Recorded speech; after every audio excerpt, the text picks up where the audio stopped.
coba berikan kajian akademik yang menunjukkan bahwa apa yang dilakukan oleh Gibran dan Jokowi itu tidak merusak demokrasi Indonesia.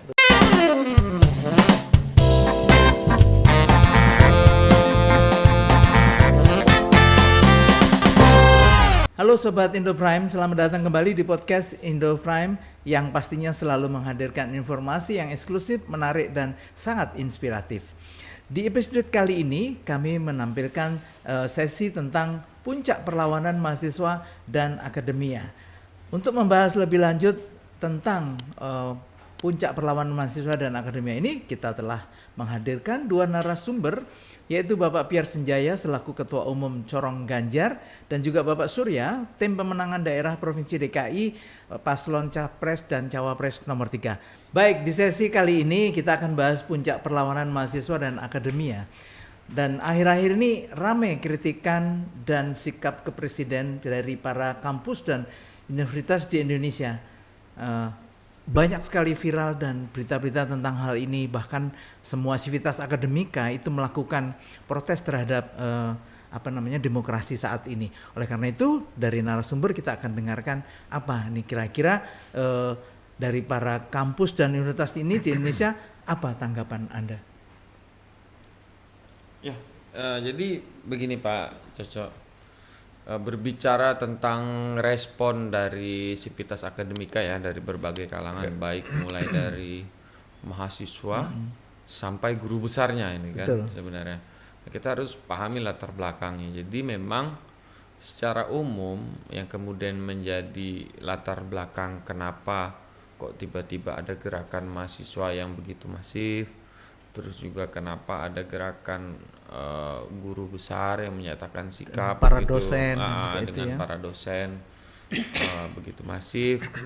Secara umum sebenarnya itu semua terjadi karena kekecewaan terhadap kondisi demokrasi di Indonesia hari ini yang semakin memburuk ya, terutama pasca pernyataan Presiden Joko Widodo yang menyatakan bahwa Presiden boleh memihak, boleh berkampanye. Gitu. Nah, lalu sebenarnya awalnya bukan di situ, Pak Coco. Awalnya kemudian ketika sidang etik MK gitu ya, menyatakan bahwa Gibran Rakabuming Raka itu ketika disahkan menjadi calon wakil presiden ternyata ada kesalahan etik di situ, gitu kan, yang dilakukan oleh pamannya Gibran, gitu. Nah, jadi rentetan kejadian ini akhirnya menuju kepada satu kesimpulan dalam satu gerakan untuk menyatakan bahwa ternyata demokrasi di Indonesia hari ini sedang di titik nadir, gitu istilahnya Pak Coco, gitu kan. Jadi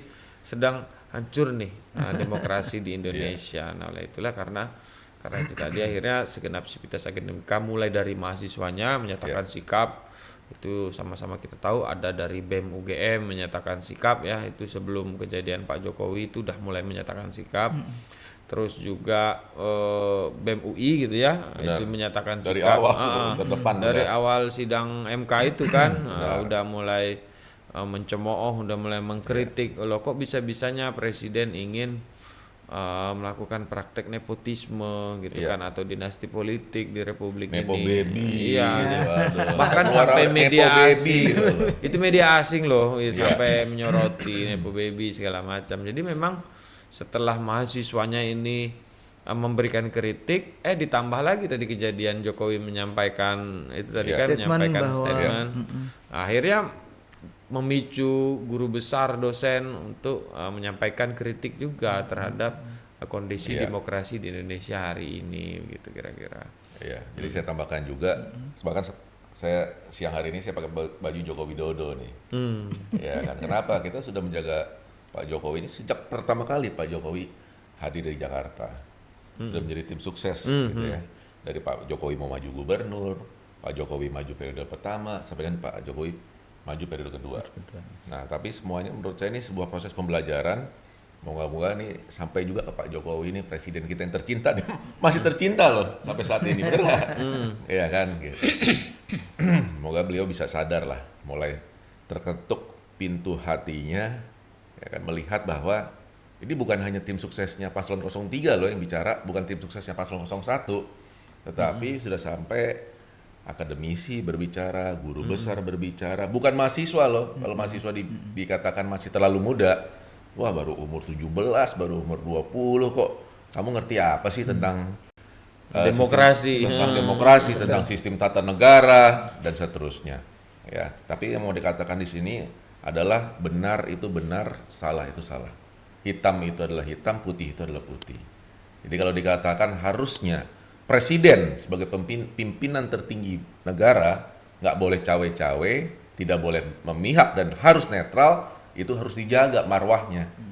Presiden itu kan pegang marwah tertinggi satu negara. Ya, jadi jangan sampai malah marwahnya ini hilang. Ya, memang sudah mulai hilang sejak dikatakan sudah boleh cawe-cawe kampanye. Kemudian di mobil di Yogyakarta beliau mengeluarkan 2 jari, salam 2 jari. Bahkan masyarakat Jogja juga menolak loh. Gitu, itu baru satu provinsi saja. Nah, saat ini tadi kalau dikatakan gerakannya itu sudah masif. Betul. Ya, sudah masif merata dari Papua sampai dengan Aceh. Ya, 38 provinsi. Semua mahasiswa, semua kampus, semua guru besar menolak. Permintaannya cuma satu, sederhana. Presiden tidak boleh cawe-cawe. TNI, Polri, aparat negara harus netral. Gitu. Sesuai dengan ininya, sebenarnya dengan motonya pemilu kita harusnya luber, langsung, umum, bebas, rahasia, tanpa intimidasi. Nah sekarang ini kalau kita balik lagi ke BEM UI ya kan, gimana tuh ketua BEM UI-nya diintimidasi, rumahnya didatangin polisi, orang tuanya diinterogasi, ya sampai kemudian ada isu bahwa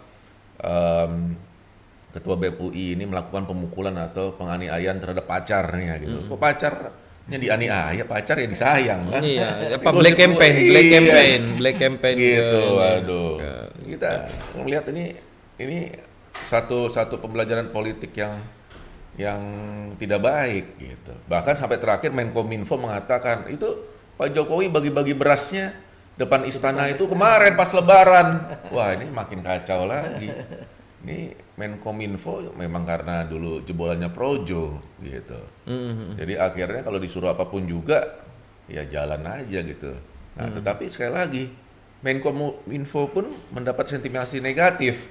Bagaimana negatif ya? Artinya masyarakat sekarang cerdas kok, bisa baca informasi. Iya. Pada saat pembagian beras depan istana itu Pak Jokowi didampingin oleh Pak Erick Thohir, Menteri BUMN. Ya, kemudian Pak Erick Thohir juga memposting di dalam Instagramnya, dia mengatakan bahwa sore ini cuaca cerah, kemudian bersama-sama membagi beras di depan istana. Ya, wah, satu tindakan yang luar biasa. Tapi jangan lupa loh, bansos itu ya itu negara punya dan harusnya tidak spesifik kepada salah satu paslon, khususnya paslon 02. Ya, jadi saya rasa ini adalah jeritan hati masyarakat, jeritan hati guru-guru besar, jeritan hati mahasiswa, ya kan? Tapi intinya jeritan hati 278 juta masyarakat Indonesia, ya kan? Yang mengatakan satu hal, Presiden Jokowi tidak adil dan tidak netral. Benar nggak, bro? Iya betul. Terus harusnya bisa dilakukan oleh Mensos ya, tidak perlu harus Iya. Benar. Baik. Masa presiden bagi-bagi sembako di depan istana? Gitu. Nah, dari hal ini kira-kira sudah berapa banyak kampus atau universitas yang sudah menyuarakan hal tersebut? Iya. Dimulai dari kurang lebih 30 kampus tapi merata di seluruh provinsi. Dari Aceh sampai dengan Papua. Itu saya pikir sudah representatif mewakili 38 provinsi yang kita ada. Dan itu luar biasa banget, gerakannya kompak, masif, ya kan. Tetapi ingat, ini kita lakukan sebenarnya kenapa? Karena kita cinta Jokowi nih, bener nggak? Iya. Bukan kita mau menjatuhkan Jokowi, tapi kalau beliau nggak sadar-sadar ya dikhawatirkan bisa jatuh juga seperti Ya jadi musuh kejadian rakyat. tahun 98. Ini jadi musuh rakyat dia. Public enemy, musuh bersama. Iya. Gitu. Dan kira-kira apa sih yang menjadi tuntutan dari para mahasiswa itu? Ya, kalau tadi ya, kalau berbicara tentang tuntutan ya, secara umum kan memang tuntutannya adalah agar memperbaiki demokrasi. Benar. Ya, yang paling utama itu memperbaiki kualitas demokrasi di Indonesia. Jadi setelah putusan MK yang akhirnya memperbolehkan Gibran menjadi calon wakil presiden, ditambah lagi statement Jokowi yang menyatakan bahwa presiden dan menteri itu boleh ikut Ikut berkampanye kampanye. gitu ya dan Ya. memihak. Nah itu menyebabkan kualitas demokrasi di Indonesia semakin berburuk. Tentu tuntutan utamanya di situ kayak gitu. Iya, saya bisa tambahkan sebenarnya ada 4 hal besar, 4 hal utama. Yang pertama adalah mengutuk segala bentuk tindakan yang menindas kebebasan berekspresi. Kan luber langsung membebas rahasia. Iya, betul. Jadi tidak boleh diintimidasi dong, dipengaruhin, bahkan diancam-ancam. Beberapa pejabat negara diancam, diperiksa rumahnya, diperiksa kantornya. Ya, kenapa? Oh, saya tahu nih kamu ada potensi korupsi. Diperiksa oleh KPK. Siapa yang nggak takut? Benar nggak Pak Josko? Rumah kalau yang tidak pernah berurusan dengan hukum, rumah didatangin polisinya takut, ini datangnya Iya. sama KPK. Pastinya. Iya. Gemeter itu lutut itu. Gitu. Iya, Ya kan? Kedua, menuntut hak pilih rakyat dalam pemilu dijalankan tanpa intimidasi, tanpa ketakutan, berlangsung secara jujur dan adil. Iya dong, betul. Ya kan? Adil. Jadi kalau misalkan memang 02 sudah bisa pasti menang, ya menang secara jujur dan adil dong, secara bersih, bukan menang karena curang. Gitu. Bukan menang karena bansos. Iya, tapi menangnya menang bener, menang sejati, jangan menang cawe-cawe, menang curang-curang, ya kan, menang omon-omon, gemoy-gemoy, ya kan, aduh, masa presidennya presiden kosong, cukuplah bocah kosong, presiden jangan kosong, presiden harus bersubstansi. 3, menuntut agar semua ASN, pejabat pemerintah, TNI, Polri bebas dari paksaan untuk memenangkan salah satu paslon. Ya, jadi juga memang ASN jangan diintimidasi, kepala desa jangan diintimidasi, TNI Polri jangan disuruh-suruh terus. Kamu nggak jalankan, saya persulit nanti jabatan kamu, ya kan? Nggak turun-turun itu bintang di pundak, ya kan? Gitu. Jabatannya itu terus, ya kan? Nggak bisa turun-turun bintang.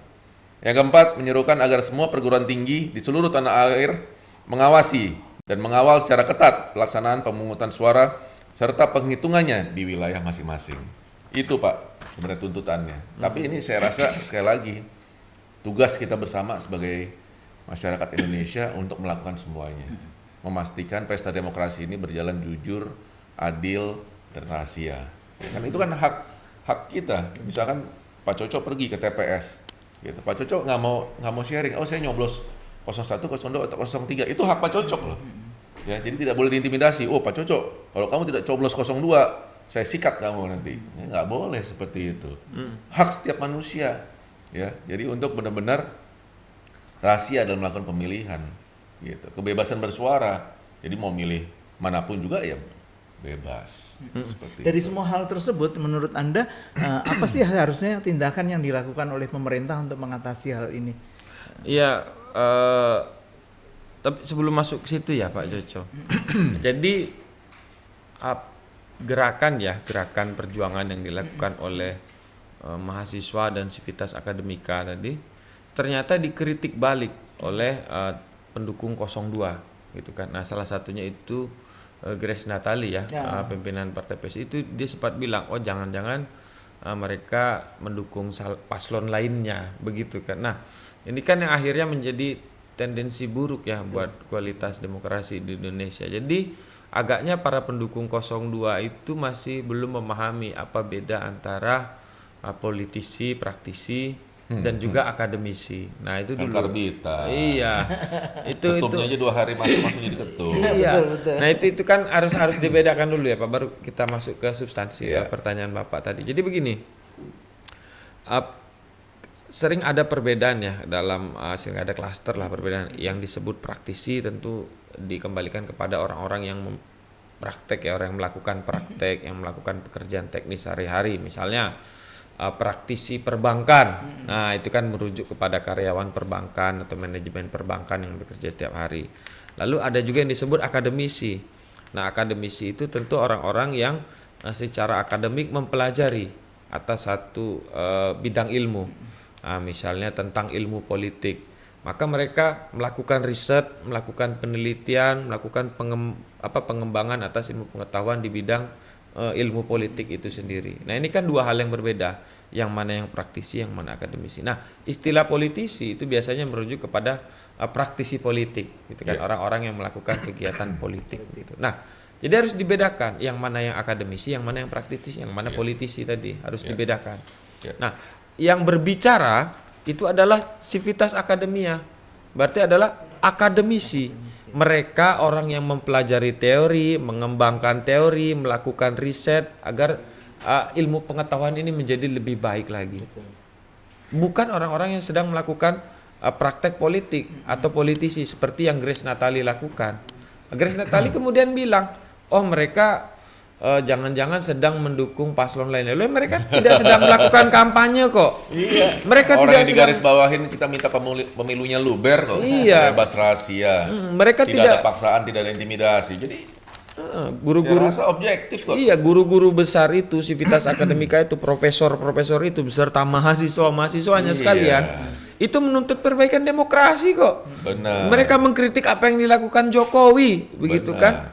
Mereka tidak mengkampanyekan salah satu calon, tapi agaknya ini tidak mau diterima oleh tim 02 begitu. Kenapa? Karena yang dikritik bapaknya Gibran. Nah, kan kayak gitu. Itu kan yang kemudian berbahaya. Jadi menurut saya apa yang dilakukan oleh Grace Natali atau tim pemenangan 02 yang kemudian mengkritik gerakan para Civitas Academica ini telah menghancurkan atau telah mencemooh nama besar universitas. Benar. Universitas sebagai lembaga pendidikan yang melakukan riset, yang melakukan pengembangan ilmu pengetahuan agar kemudian bisa dilaksanakan, diaplikasikan di bangsa kita ini, bagi bangsa kita. Betul.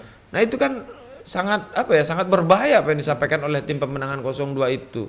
Mereka klaim, oh jangan-jangan ini dukung calon ini. Bukan, ini gerakan akademik loh. Yang ngomong guru besar di dalam kampus bicaranya. Bahkan ada yang menggunakan embel-embel toga segala macam itu menunjukkan ini kapasitas saya sebagai akademisi yang saya pertaruhkan lah. Sebagai profesor. Iya, sebagai profesor, sebagai guru. Kalau sebagai guru besar sekali. Ya kalau memang mau mendebat, ayo mendebat teorinya. Karena secara teori kan kalau mau mendebat akademisi udah kita masuk ke ruang akademik, kita debat teorinya. Mulai dari zaman Plato, zaman Yunani kuno tuh, mau sampai kemudian kita bicara John Locke, Montesquieu, teori demokrasi manapun tidak ada yang membenarkan apa yang dilakukan oleh Jokowi hari ini. Karena memang secara akademik kajiannya begitu. Yang dilakukan Jokowi hari ini, yang dilakukan oleh Gibran hari ini, itu telah merusak kualitas demokrasi. Dalam kajian teori demokrasi manapun, dalam mazhab demokrasi manapun. Nah, itu yang kemudian perlu disampaikan oleh para akademisi-akademisi itu. Jadi harus dibedakan. Jadi Grace Natali dan pendukung 02 lainnya nggak bisa dong secara serta-merta merusak institusi pendidikan, terutama universitas dan lembaga pendidikan lainnya dengan menyatakan, oh jangan-jangan mereka mendukung paslon lain. Enggak, ini ranahnya akademik loh. Lah kalau berdebat akademik, coba apa yang dilakukan Gibran. Diundang aja debat. Iya, gitu, secara akademik. Nah, kalian jadikan Gibran nih sebagai calon wakil presiden, itu kan bentuk nepotisme atau tidak? Benar. Mana teorinya kalau itu bukan nepotisme? Ini kan ranah akademik. Terus yang dimaksud dengan dinasti politik itu membahayakan demokrasi atau tidak? Benar. Ketika presiden tidak netral, ketika presiden cawe-cawe, ketika presiden mendukung ke calon lainnya dan tidak menjadi presiden bagi seluruh rakyat, itu merusak demokrasi apa tidak? Coba sebutkan teorinya. Itu dong kalau berani. Karena yang dilakukan oleh para profesor itu dalam ranah akademik. Nah, kira-kira seperti itu, Pak. Jadi yang harus digarisbawahi dan tolong jangan diputar-putar balikan. Ini namanya pemutar-balikan fakta. Ya tadi kalau Bro Surya bilang nih Grace Natali diputar-putar. Begini loh. Boleh berpendapat, tetapi jangan memberikan informasi-informasi yang misleading. Jangan memutarbalikkan fakta. Ya. Jadi yang digarisbawahi adalah dari akademisi, dari profesor-profesor ini, dari guru besar ini tidak ada kepentingan pribadi, tidak ada kepentingan kelompok, ya. Murni untuk kepentingan negara. Ya kan, di mana bahwa mereka khawatir saat ini demokrasi di Indonesia dalam kondisi kritis. Dan tadi kalau bahasanya titik terendah, ya, di mana pada saatnya sudah dibangun dengan sangat baik, tapi pada saat ini jatuh lagi. Jadi kalau kemarin teman-teman juga dari partai seberang mengatakan tidak ada dinasti politik, ya kan? Saya setuju dengan Bro Surya. Ya kalau saat ini memang belum, tetapi ini kan dalam proses untuk membangun ke arah sana. Ya, jadi nepotisme, kemudian muncul istilah nepo baby, kemudian media-media asing luar negeri juga mengatakan bahwa Indonesia demokrasinya sedang rusak, sedang tidak sehat. Artinya semua di sini teman-teman sobat Indoprime dan generasi muda harus melihat, ya, gitu dengan jernih dan akal sehat, dengan hati nurani, bahwa memang tadi saya bilang kalau benar-benar, kalau salah. Jadi akademisi ini menurut saya sudah menjalankan tugasnya dengan sepantasnya gitu. Yaitu mengingatkan apa? Mengingatkan kepada Presiden Joko Widodo bahwa apa yang Anda lakukan sudah salah loh. Anda nih sudah bukan hanya cawe-cawe saja. Kalau cawe-cawe itu kan artinya dia ke 01 iya, ke 02 iya, ke 03 iya. Kenapa? Karena kemarin teman-teman yang generasi muda yang nanya, cawe-cawe itu apa sih sebenarnya? Kalau cawe itu semuanya mau gitu, kanan kiri oke, 01 oke, 02 oke, 03 oke. Tapi kalau ini kan tidak, sudah memihak gitu, sudah memihak dengan mengeluarkan salam 2 jari, baik dari ibu negara maupun bapak negara. Jadi ini udah salah satu tindakan yang menurut saya ya tidak netral. Bukan hanya itu aja, bukan hanya tidak netral, tetapi melakukan intimidasi kepada semua pihak. Ya kalau bisa dilihat di belakang, ini udah mahasiswa pun juga sudah melakukan gerakan-gerakan demonstrasi gitu ya, gitu. Pertama di Istana Negara, terus kedua di depan gedung DPR MPR, dan ini akan berlangsung secara terus-menerus sampai dengan tanggal 13 Februari. Di kampus-kampusnya juga marak ya, juga. Marak juga gitu.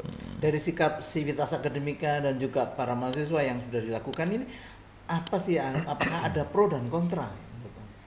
Ya tadi Pak, memang di satu sisi agaknya yang merasa dirugikan adalah tim 02 ya. Karena kita dari tim 03 tidak merasa dirugikan dengan demonstrasi yang dilakukan oleh mahasiswa dan dengan gerakan yang dilakukan oleh guru besar. Begitu juga 01. Tapi ini yang kelimpungan yang kayak cacing kepanasan malah 02 aja tuh. Melakukan akhirnya tadi melakukan tudingan-tudingan kepada para profesor itu. Itu kan melakukan tudingan seolah-olah mereka dikendarai, seolah-olah mereka jangan-jangan mendukung paslon lainnya, padahal enggak, ranahnya jelas akademik begitu kan. Nah ini menunjukkan bahwa apa? Ini perasaan bersalah loh Pak. Lah kalau nggak merasa bersalah ngapain direspon? Begitu maksudnya kan? Itu ya karena tadi kenapa? Ini kita jujurin bukan memang realitanya. Kalau seandainya nih Gibran nggak jadi calon wakil presidennya Prabowo, nggak mungkin dia merasakan hal seperti itu. Begitu kan? Ya karena memang Jokowi itu bapaknya Gibran gitu kan, bapak kandungnya Gibran. Asli ya? Iya ya kan. Udah dicek loh.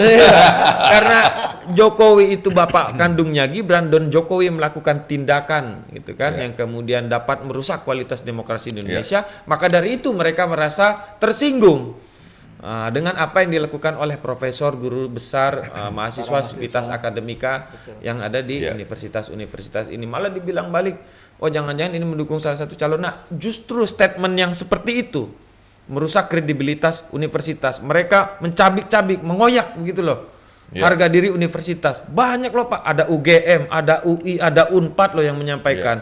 Yang mereka lakukan, yang Grace Natali lakukan dan teman-temannya itu lakukan, mengoyak-ngoyak harga diri universitas itu. Betul sekali. Begitu kan.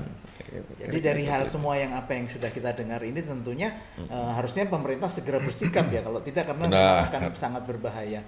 Iya bisa balik tahun 98 lagi presiden dijatuhkan mahasiswa. Iya dong. Ini akhirnya menjadi ya kita kembali ke ranah akademik ya kemudian. Ini semua akan menjadi catatan sejarah Pak.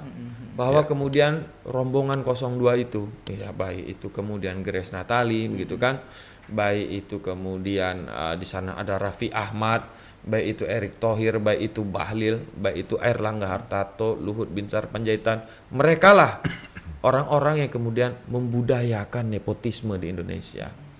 Sejarah akan mencatat itu. Itu yang ingin disampaikan oleh para akademisi itu tadi gitu loh.